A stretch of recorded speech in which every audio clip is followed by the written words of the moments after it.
Il-Kummissjoni Ewropea bagħtet lill-aħwa George u Alfred De Giorgio ant l-Europol biex jgħaddu kwalunkwe informazzjoni li għandhom dwar l-allegati reati li jinvolvu lill-Ministru fl-Uffiċċju tal-Prim Ministru Carmelo Abela u lill-ex Ministru u ex-Deputat mexxej tal-Partit Laburista Chris Cardona.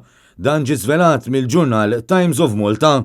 2 mit-3 persuni akkużati bl-assassinju ta' Daphne Caruana Galizia kitbu lill-Kummissjoni Ewropea għax qalu li l-membri tal-Kabinett kellhom konflitt ta' interess meta ddeċidew kontra l-maħfra presidenzjali tagħhom.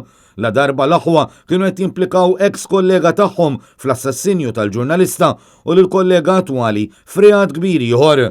George u Alfred De Giorgio qalu lill-Kummissjoni Ewropea li jħossu li l-Kabinett ma tomx l-immunità għax ma rridx jisma' l-informazzjoni li għandhom dwar dak li sejħu bħala l-involviment tal-Istat f'dawn ir-reati serji ħafna.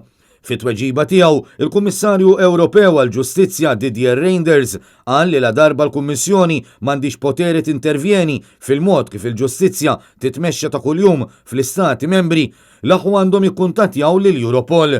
Spjegawlhom li bħala l-Aġenzija tal-Pulizija tal-Unjoni Ewropea li qed issegwi mill-qrib u tappoġġja l-investigazzjonijiet dwar l-assassinju aktarx li tkun interessata fl-informazzjoni li għandhom. Fakkar kif minkejja li l-Kummissjoni ma tistax tikkummenta dwar l-investigazzjonijiet li għaddejjin f'pajjiżna, enfasizzat kemm il-darba il-ħtieġa li l-ħidma tkun il-bogħod minn kwalunkwe interferenza politika.